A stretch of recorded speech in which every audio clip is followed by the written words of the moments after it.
वृंदावन बिहारी लाल की जय।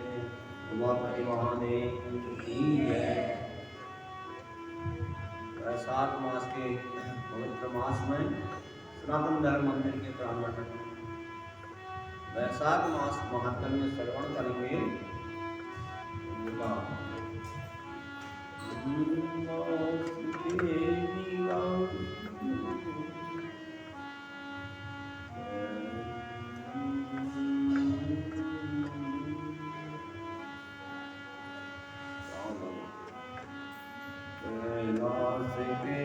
वासी नमो बार बार हो, नमो बार बार हो। आयो शरण तिहारी भोले तार तार हो, भोले तार तार हो। कैलाश के निवासी नमो बार बार हो, नमो बार बार। आयो शरण तिहारी बखान क्या करूँ मैं तेरी राखूंगी ढेर का। बखान क्या करूँ राखूंगी ढेर का। तपती बहुत में है खजाना कुबेर का। तपती बहुत में है खजाना कुबेर का। गंगा द्वार मुक्ति द्वार ओंकार तू, ओंकार तू। आयो शरण तिहारी भोले तार तार हो, भोले तार तार हो। इसके नहीं आ रहा समझ में? क्या बोलोगे? जिसके हृदय में राम नाम बंद है, उसे हर घड़ी आनंद ही आनंद है।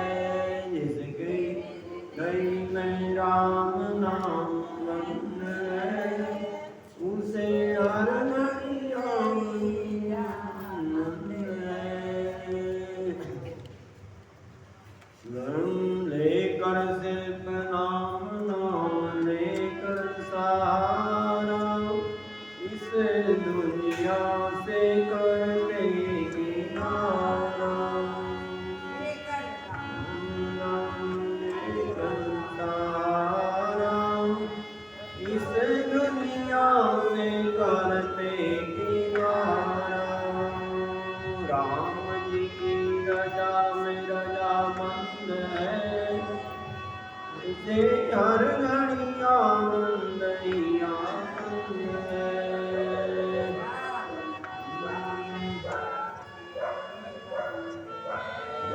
उसे हर घड़ी आनंद ही आनंद है।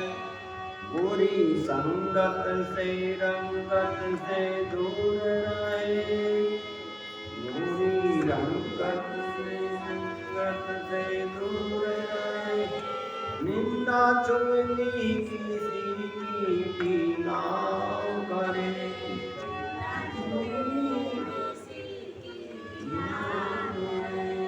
जिसको सत्संग हर घड़ी पसंद है,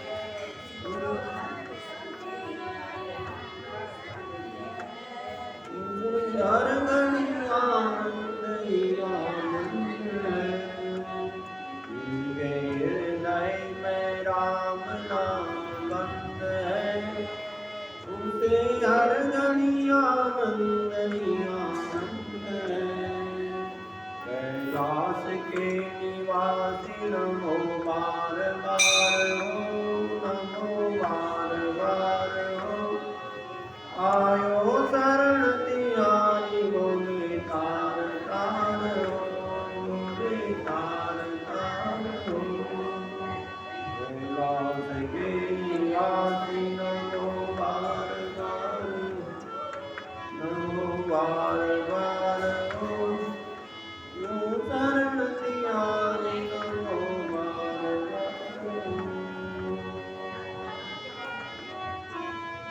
शंकर भगवान की जय, उमापति महादेव की, वृंदावन बिहारी नाम। वैशाख मास महात्म, वैशाख मास के महात्म्य में श्रुतदेव राम कीर्ति राजा जनक को बता रहे हैं कि वैशाख मास की पुण्य तिथियां, जो विशेष तिथियां होती हैं उसमें अमावस्या, अक्षय तृतीया को बताया। उसके बाद वैशाख मास की द्वादशी तिथि विशेष फल देने वाली बताया। पापों को नाश करने वाली होती है द्वादशी। इसने इस द्वादशी का सेवन नहीं किया, उसके कोई दान व्रत आदि कोई लाभ देने वाले नहीं होते। कहते हैं द्वादशी तिथि का कितना महत्व है। कहा कि गंगायान पूर्वे यो सहस्रम, ग्रहण के समय में गंगा में 1000 गोदान करने का जो फल प्राप्त होता है, गंगा के किनारे पर 1000 गोदान करने से जो फल प्राप्त होगा, उतना ही फल वैशाख मास की शुक्ल पक्ष की एकादशी को 1 गोदान करने का पुण्य प्राप्त होता है। कहते हैं गंगायाम देव दुर्भक्षे प्रातम कोटि भोजनात् तत्फलम समाप्नोति द्वादश्याम एकम भोजनात्। द्वादशी तिथि का महत्व बताते हुए कहते हैं इसमें अन्नदान करने का बड़ा फल है। गोदान 1000 गोदान गंगा किनारे पर करोगे तो 1 गोदान करने का फल मिल जाता है, 1 ही गोदान। दूसरा कहते हैं गंगा में अकाल के समय में प्रति 1 करोड़ मनुष्यों को जो भोजन कराने का फल प्राप्त होता है, वही फल द्वादशी को 1 ब्राह्मण को भोजन कराने का फल प्राप्त हो जाता है। तो कहते हैं द्वादश्याम तिथ्याम यो दद्या तिलम पात्रम, जो तिल पात्र का दान करता है मधु सहित, वह विष्णु लोक को चले जाता है सारे बंधनों को काट करके। तो शुक्ल पक्ष की एकादशी से पौर्णमासियां की तिथियां बड़ी विशेष होती हैं। कोई भी माघ में, कार्तिक में, वैशाख की, तो अंतिम 5 तिथियों का बड़ा महत्व है।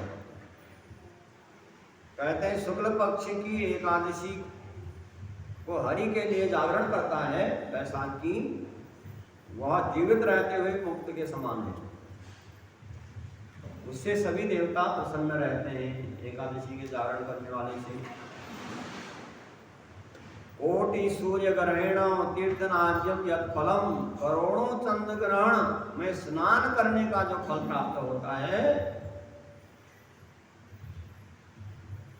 स्नान करने का करोड़ों चंद्र ग्रहण में, वही फल एकादशी के दिन प्रातः काल स्नान से प्राप्त होता है। उसके बाद कहते हैं तुलस्याम कोमलम पत्रम द्वादश्याम विष्णु अर्चयेत्। द्वादशी तिथि को कोमल पत्रों से, तुलसी पत्रों से भगवान विष्णु का पूजन किया जाए तो वह अनेक गुणों का उद्धार कर देता है, स्वयं विष्णु लोक चल जाता है। द्वादश्याम माधवे मासी यो दद्यां गव सवस्सकाम सकोटि कुलम उत्सृत्य विष्णुलोकम दीपो भवत्। द्वादशी तिथि को, वैशाख शुक्ल पक्ष की द्वादशी को, जो यमराज और पितृगण और गुरु और देवताओं विष्णु भगवान के लिए जल का घड़ा भरा हुआ दही, अन्न, दक्षिणा से दान देता है, उसका क्या फल है इसको सुनो। द्वादशी के लिए, जो यमराज के लिए, पितृगणों के लिए और देवताओं के लिए जो अर्पण किया जाता है, क्या दही, अन्न और जल सहित, दक्षिणा सहित दान करने का। प्रयाग में जो प्रतिदिन करोड़ों लोगों को भोजन कराने का फल प्राप्त होता है, 1 वर्ष तक सुंदर सुंदर भोजन कराने का जो फल प्राप्त होता है, वही फल उसे भगवान की आज्ञा से प्राप्त होता है। इसको जो द्वादशी को जल का घड़ा, दही, अन्न का दान करते हैं, तो बड़ा महत्वपूर्ण बताया गया। कहा कि शालिग्राम शिलादानम यो कुर्यात् द्वादशी दिने वैशाखे शुक्ल पक्षे सर्वपापम परमुच्यते। वैशाख शुक्ल पक्ष की द्वादशी को शालिग्राम शिला का जो दान करता है उसको सभी पापों से छूट जाता है। तो द्वादशी तिथि का बड़ा महत्व बताया। कहा कि सप्तद्वीप वर्ती भूमि गंगा रवि ग्रहित। सूर्य ग्रहण के समय में गंगा तट पर जो सूर्य ग्रहण करने चंद्र ग्रहण में दान करने का विशेष फल प्राप्त हो जाता है। तो कहते हैं जो सूर्य ग्रहण में गंगा के किनारे पर पृथ्वी दान करने का करोड़ बार देता है, वही फल उसे प्राप्त होता है। किसको? दही अन्न घड़ा भरा जल या शालिग्राम शिला का दान करने का। तो ये द्वादशी तिथि जो दूध और से और विष्णु भगवान को स्नान कराता है उसको राशि अश्वमेध यज्ञ करने का फल प्राप्त होता है। शुक्ल पक्ष की त्रयोदशी के दिन जो दूध दही मिलाकर के पंचामृत स्नान कराते हैं भगवान को, तो वह अपने सारे गुणों का उद्धार करके विष्णु लोक को प्राप्त हो जाता है। तो ये तिथियों को जो विष्णु पर भगवान की प्रसन्नता के लिए शरबत पिलाता है वह सांप के कंचुली की भांति सब पापों से छो जाता है। जैसे सांप अपनी कंचुली छोड़ देता है ऐसे पाप छोड़ देता है मनुष्य जो शरबत पिलाता है। जो शाम के समय में ककड़ी का दान करता है वह ककड़ी के रासायन की भांति कर्म बंधन से छूट जाता है।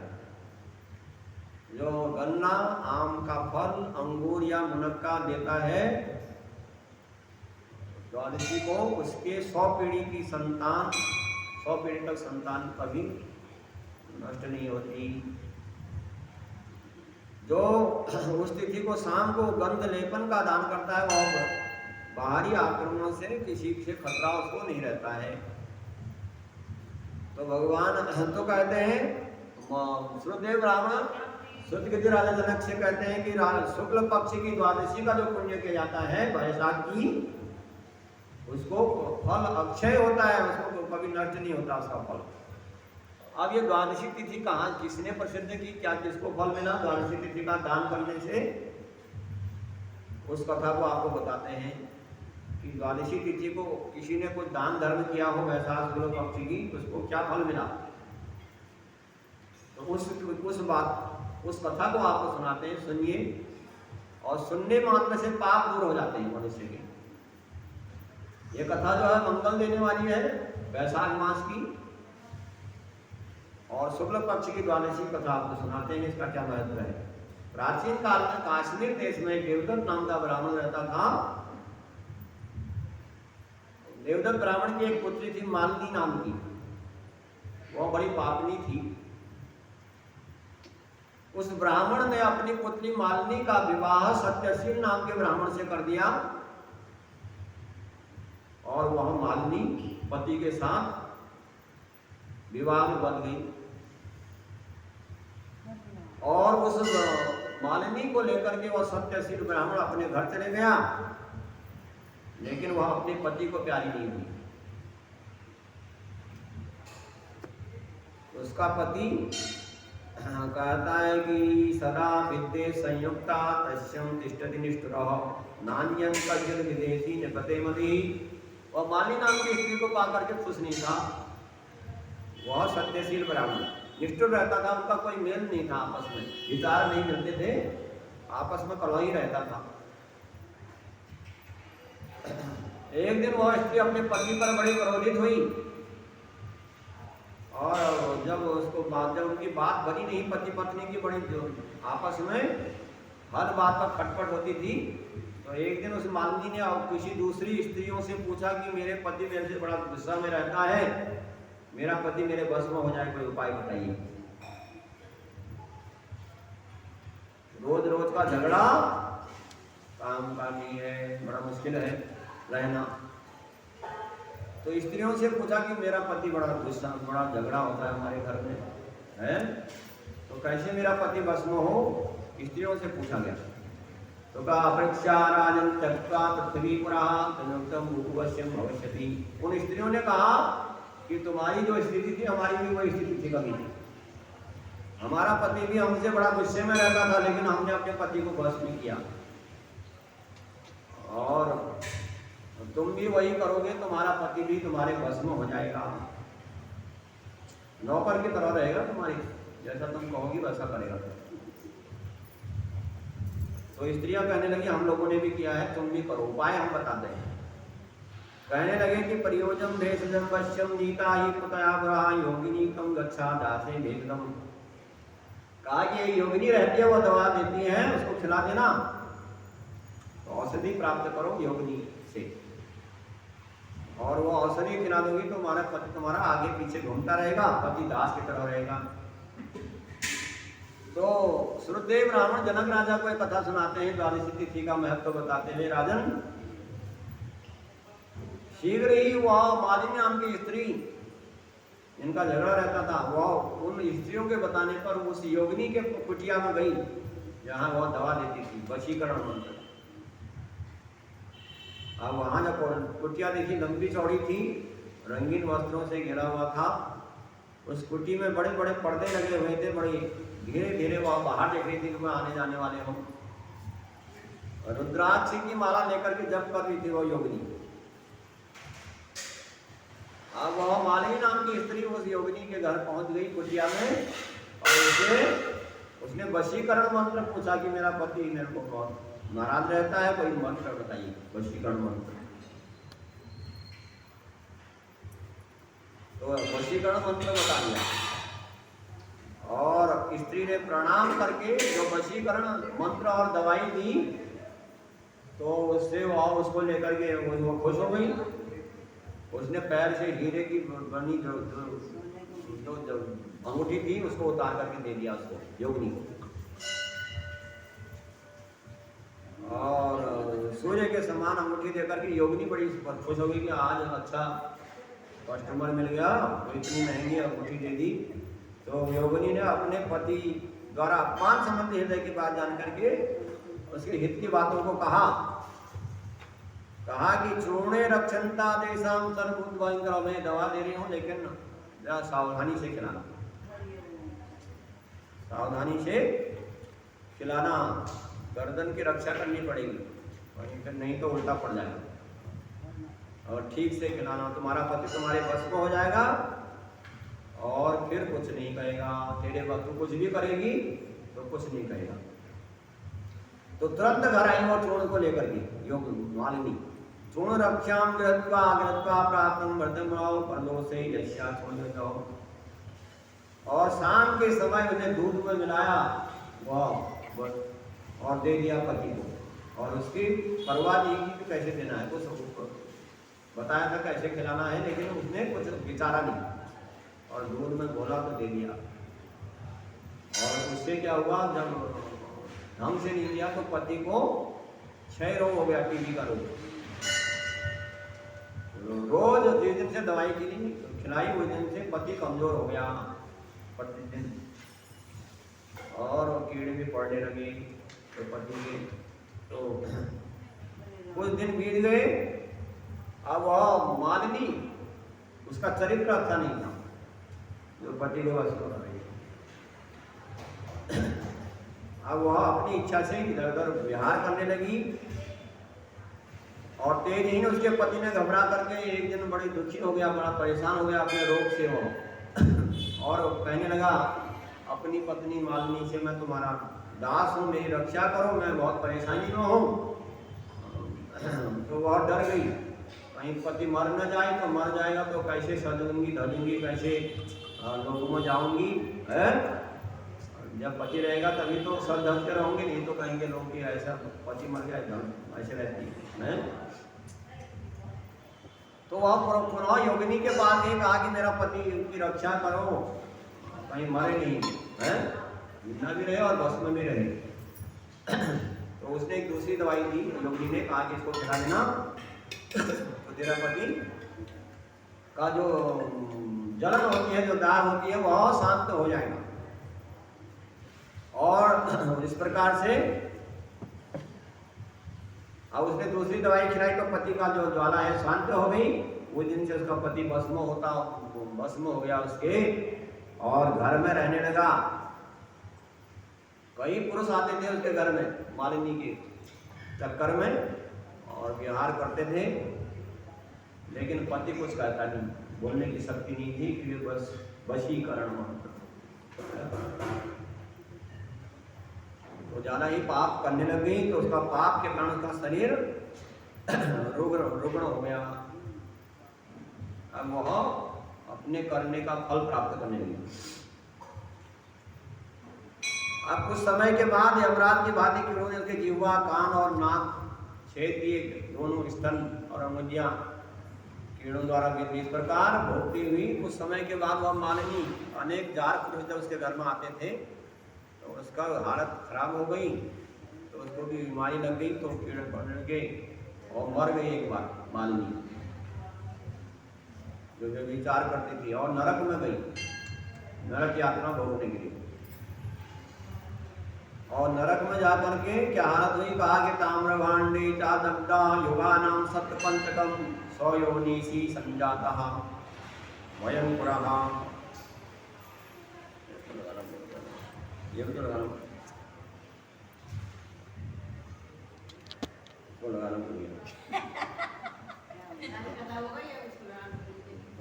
कथा ही तो कहते हैं कि वह निराहार जो है वो कुत्ते वह नरक में गई और तांबे के बर्तन में जलाई गई। वहां नरक में जाकर के जो है बड़ा गरम गरम जैसे लोहार का रहता है, ऐसे जब 100 बार कुत्ते की योनि मिली उसको, और जो लेती रही, और छोटे छोटे अन्न के तिनकों को टुकड़ों के सारे रहती थी मालिनी मर के। वह नरक होगा, फिर कुत्ते की योनि में गई, कुतिया की योनि। कभी निराहार रह करके कर्मों पर रोती थी, उसके नाक कान कट गए थे उस कुतिया की, सिर पर कीड़े पड़ गए थे, और हर घर से पीटी जाती थी वह कुतिया के रूप में, और उसको भगाते थे लोग। अंत में सौबे देश में परम बंधु ब्राह्मण की दासी के घर में वो अत्यंत दुखपूर्ण अवस्था में कुतिया होकर के रहने लगी। सौबीर नाम के ब्राह्मण थे, उनके घर में कुतिया होकर के उनके घर के दरवाजे पर पड़ी रहती थी, और उसके कान नाक पूंछ सब कट गए थे। और राजन इस प्रकार उसको 30 वर्ष व्यतीत हो गए। श्रुदेव ब्राह्मण श्रुत के राजा जनक को कथा सुनाते हैं द्वादशी तिथि का, उस कुतिया की 30 वर्ष उस ब्राह्मण के घर के आगे बीत गए।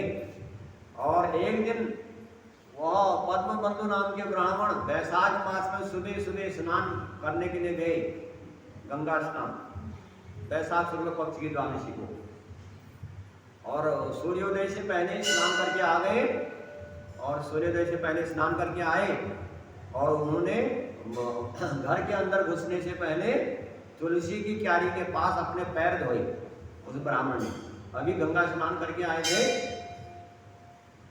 अभी सूर्योदय भी नहीं हुआ है, और उन्होंने वहां पर तुलसी के पास अपना पैर धोया, और उस वहां पर कुतिया लेट रही थी वह, और सूर्योदय से पहले ही द्वादशी तिथि को कुतिया ने स्नान कर लिया। सारा बह करके वो पद्मबंधु ब्राह्मण के जब उस कुतिया के पीछे चलेगा, तो वह नहा गई सूर्योदय से पहले, वैशाख शुक्ल पक्ष की द्वादशी को।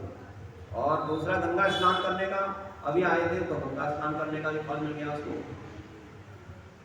तो उसको उस कुतिया के रूप में रहने वाली जो मल्लिका थी, वह उसको अपने पहले जन्मों की याद आ गई, और वह रोने लगी, कहने लगी, पद्मवंत ब्राह्मण से रो करके कहने लगी, मुझे बचाओ, मुझे बचाओ। अपने कर्मों पर पछतावा करने लगी कि मैंने पति को कैसे बस में किया और कैसे अपने जीवन काल में क्या क्या नहीं किया। तो डर गई, और उसने अपने पति को विष दान करने का भी वृत्तांत सुनाया ब्राह्मण को, कि मैंने जो जो काम किए अपने जीवन में, जिसके कारण मेरे को नरक जाना पड़ा, उसके बाद कुतिया की योनि में जाना पड़ा। जो राजा, जो भी स्त्रियां अपने पति को बस में करेंगी, उनको भी यही हालत होगी जो हालत उसकी मल्लिका की हुई थी। तो क्योंकि शास्त्रों में लिखा कि भर्ता नाथो गुरु भर्ता भर्तादम देवोत्तमम विप्र प्रियम तस्यं कृत्वा स्त्रीं कथम सुखमाप्नुयात्। पुराणों में लिखा कि स्त्री को पति ही देवता है। स्त्री व्रत पूजा पाठ न करे, पति की सेवा करे तो सारा फल उसको प्राप्त होता है। स्त्री भर्ता भर्ता नाथो गुरु भर्ता, कहते हैं पति स्त्री के गुरु और स्वामी और देवता है। पति के होते हुए गुरु बनाने की आवश्यकता नहीं होती है। जब पति न करे तो नहीं, व्रत नहीं करे तो न करे, है? अगर झगड़ा करके करती तो उसका फल कोई प्राप्त नहीं होता। घर में झगड़ा करके पति से आए मंदिर में पूजा करे तो उसका कोई मतलब नहीं उस पूजा का। वह स्त्री कैसे सुखी रह सकती है जो अपने पति को वश में करना चाहती है और उल्टे सुल्टे काम करती है उसके चक्कर में, वह 100 जन्मों तक कष्ट पाती है। तो सर्वदा स्त्री को हो सके तो पति की आज्ञा माननी चाहिए। तो वह ब्राह्मण से कहने लगी जो स्त्रियां ऐसा करेंगी उनकी भी मेरी जैसी हालत होगी, मैं भी कुत्ता की तरह रहेंगी वो भी। आज मैं आपके सम्मुख उपस्थित हूँ, ब्राह्मण से कहने लगी यदि आप उद्धार नहीं करेंगे तो मैं फिर पता नहीं कुतिया से फिर क्या बनूंगी, गधा बनूंगी या घोड़ा बनूंगी, पता नहीं। हे ब्राह्मण, मुझे पैसा शुक्ल पक्ष की द्वादशी तिथि का पुण्य देकर के मेरा उद्धार कर दीजिए, मैं आपकी घर में रह रही हूँ, तो मेरे को मुक्त करिए। क्योंकि ये तिथि बड़ी महत्वपूर्ण है, वैशाख शुक्ल पक्ष की द्वादशी। इस तिथि में जो घर में भी स्नान कर लेता है उसको तीर्थ स्नान करने का फल मिलता है, द्वादशी तिथि का। इसमें कोई संदेह नहीं। जो वैशाख शुक्ल पक्ष की द्वादशी को स्नान करता है, जप करता है, पूजन करता है, उसको बड़ा फल प्राप्त होता है। तो वह कुतिया के रूप में रहने वाली वह कहने लगी मेरे को द्वादशी तिथि का पुण्य मेरे को दीजिए, ये इसका बड़ा महत्व है। तो हे दीनवत्सल, मुझ पर दया कीजिए, दीनानाथ जगन्नाथ आप मेरे पर प्रसन्न होइए। जैसी राजा होती वैसी प्रजा होती है, मेरी रक्षा करो। मैं आपके घर में रहने वाली कुतिया हूँ। 1000 ब्रह्म हत्या, 1000 गोहत्या और करोड़ों पापों को यह तिथि जला देती है। मनुष्य 1000 ब्रह्म हत्या करने वाला भी हो और 1000 को हत्या करने वाला व्यक्ति भी हो, करोड़ों पापों को करने वाला व्यक्ति भी हो, तो द्वादशी तिथि वैशाख शुक्ल पक्ष की द्वादशी तिथि का स्नान दान सारे पापों को जला देती है। इसलिए वह कुतिया कहने लगी उस ब्राह्मण से कि मेरा उद्धार करो आप पुण्य दे करके। हे ब्राह्मण, मैं आपके नमस्कार करती हूँ। तो ब्राह्मण, तब उस ब्राह्मण के लड़के ने कुतिया से कहा कि तस्यं वचनं श्रुत्वा सुनी मनुष्य कहो कि हे कुतिया, अपने कर्मों का फल सब अपने मनुष्य खुद भोगता है। कर्तव्यमेव कर्म शुभाशुभम, जो शुभ अशुभ कर्म मनुष्य करता है उसका फल उसको स्वयं ही भोगना पड़ता है। तो पहले यह बता तूने अपने पति के लिए ऐसा क्यों किया, और उसके फल क्या तू भोगेगी नहीं, कौन भोगेगा बता। मैं तो नहीं देता हूं तेरे को अपना पुण्य द्वादशी का, है? मैं तेरे पाप में क्यों भागी हो? क्योंकि जो पापियों के लिए जो पुण्य दिया जाता है वह भी उसको भी पाप लेना पड़ता है। जिसका भोग करता है उसी का उसको लेना पड़ता है। तो मैं तो नहीं देता। तो शुभ कर्म दुष्ट के प्रति शुभ कर्म भी हम तो ऐसा कहा।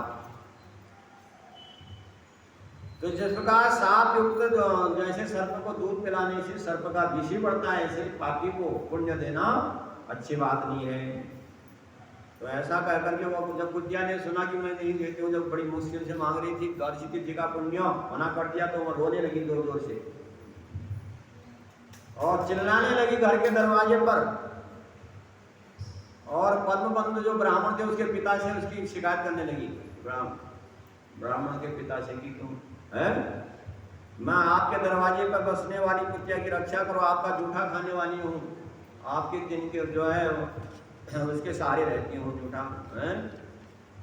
ऐसा बार बार कहने लगी कि गृहस्थी के सज्जन जो है गृहस्थी सज्जनों के घर में जो पाले हुए जीव रहते हैं, तो कुत्ते के लिए भी देते हैं लोग, हैं कौवे के लिए देते हैं, जो भी पाले रहते हैं उनको देते हैं, और उनका उद्धार भी करना चाहिए। धर्मज्ञों का मत है चांडाल कौवा कुत्ता आदि के लिए लोग दया के पात्र होते हैं।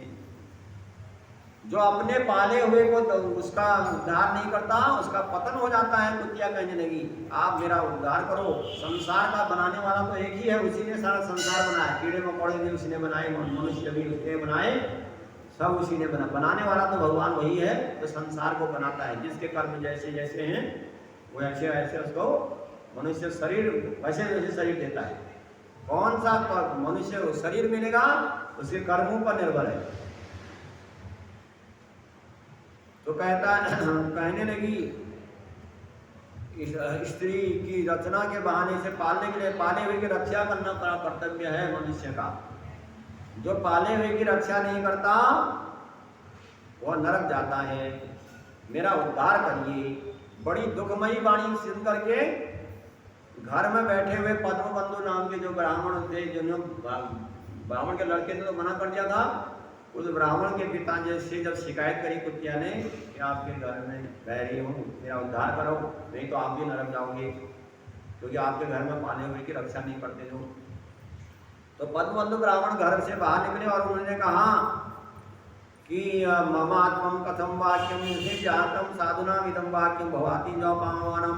पद्मबंधु ने कहा हे पुत्र, अपने पुत्र को डांट लगाई।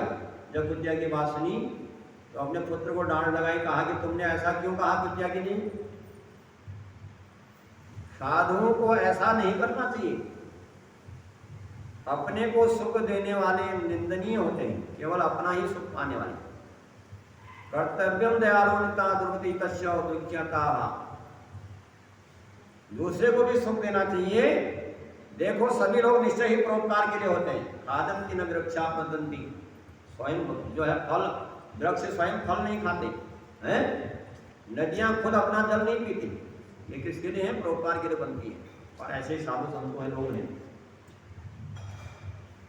तो पद्मबंधु ब्राह्मण अपने पुत्र से कहने लगे शशि सूर्यो पवनो वेदनी हुत मुख जलम चंदनम पादपासंदम परोपकार दिखाओ। क्या चंद्रमा अपने को शीतल करता, दूसरे को शीतल नहीं करता? क्या जो है सूर्य अपने को ही रोशनी देता है, दूसरे को रोशनी नहीं देता? क्या अग्नि दूसरे का कल्याण नहीं करता? जल से किसी का कोई कल्याण नहीं होता? ये सब परोपकार के लिए बनाए। तो सबका साथ सबका विकास होना चाहिए। और कहते हैं कि सब परोपकार के लिए होते हैं। चंद्रमा सूर्य अग्नि तेज ये अपने लिए नहीं, सब परोपकार के लिए। राजा दधीची ने तो अपने हड्डियां दान कर दी दूसरा का परोपकार करने के लिए। एक जीमूत राजा हुए, उन्होंने कबूतर के लिए जो है कबूतर बाज की शांति के लिए कबूतर के लिए मांस दे दिया। तो इस प्रकार से परोपकार की बड़ी भावना है। जीवतो वाहनम राजपुर याचने मंडे तेना जीवितम गरुड़ाई महात्मने। तो प्राचीन काल में जीवंत नाम के राजा थे, उसने गरुड़ के लिए अपना जीवन दान दे दिया।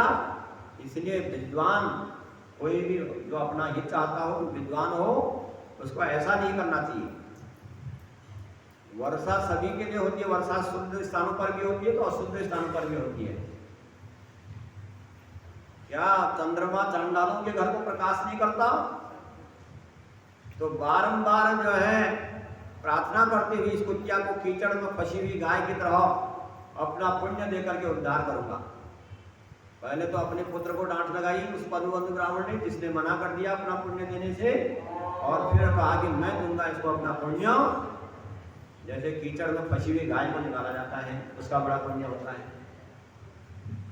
तो इस प्रकार उन्हें पुत्र का तिरस्कार करके प्रतिज्ञा की। कहा कि दत्तम दत्तम महापुण्यम द्वादशी दिन संभवम सुनी गच्छम हरेणाम निर्दम खिलमानसा। तो हाथ में जल लिया उस पद्मबंधु ब्राह्मण ने और कहा कि उस कुतिया को वैशाख शुक्ल पक्ष की द्वादशी का पुण्य दिया। और जब दिया दिया दिया करके 3 बार जो कहता है मनुष्य, वह फिर जो है सत्य हो जाता है।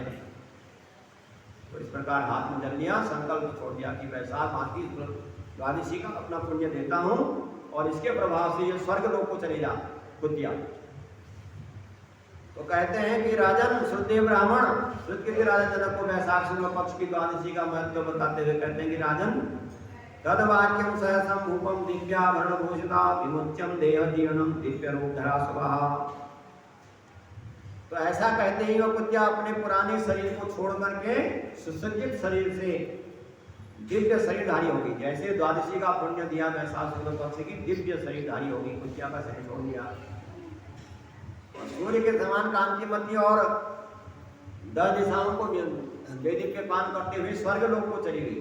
जिसने अपने पति के लिए इतने क्या क्या किया क्या नहीं किया अपने जीवन में चरित्र में, तो उसका भी उद्धार हो गया वैशाख शुक्ल पक्ष की द्वादशी का पुण्य देने से। कुतिया का भी उद्धार हो गया और स्वर्ग में सुंदर भोग करके पृथ्वी में नर नारी की अनुकंपा से वही उर्वशी के नाम से प्रसिद्ध हुई द्वादशी का पुण्य देने से कुतिया। और शुद्ध वैशाख शुक्ल पक्ष की द्वादशी के प्रभाव से वह देवताओं को प्रिय हुई। उर्वशी नाम कौन नहीं जानता। तो ये वैशाख शुक्ल पक्ष की द्वादशी का प्रभाव था कि देवताओं को भी प्रिय हुई। अग्नि के समान प्रकाशित जो रूप योगी लोग पाते हैं वह शरीर संतों को प्राप्त होता है और वह स्वर्गीय कुतिया को प्राप्त हुआ। इसके बाद पद्म बंधु ने विष्णु भगवान की प्यारी पुण्य देने वाली तिथि को संसार में प्रख्यात किया। तो द्वादशी तिथि सबसे विशेष फल देने वाली बताई गई कि अभी अभी तो पुण्य दिया, अभी कुतिया का भी उद्धार हो गया। द्वादशी का पुण्य देने से पद्म बंधु ब्राह्मण के द्वारा यह संसार में प्रसिद्ध हुआ। तो ये बड़ी पुण्य देने वाली तिथि है वैशाख शुक्ल पक्ष की तिथि। करोड़ों सूर्य चंद्रमा से भी अधिक पुण्य देने वाली है। सारे यज्ञों से भी अधिक, जो बड़े बड़े यज्ञ होते हैं उनसे भी ज्यादा पुण्य देने वाली वैशाख शुक्ल पक्ष की द्वादशी ब्राह्मण के द्वारा प्रसिद्ध हुई, जिसने दूसरे का उद्धार कर दिया शुक्ल पक्ष की द्वादशी का पुण्य देकर के। तो इस प्रकार से वैशाख शुक्ल पक्ष की द्वादशी का पुण्य बताया गया। उसके बाद अंतिम 3 तिथियां हैं जो त्रयोदशी चौदशी पौर्णमासी का है। ये जो है एक अध्याय में सब बता दिया गया। कल के उसमें इसको बता देंगे और कल ही वैशाख मास का उद्यापन भी कर देंगे, है विश्राम। तो वैशाख मास महात्म्य की जय। कथा राम लखन सिया जानकी सदा करो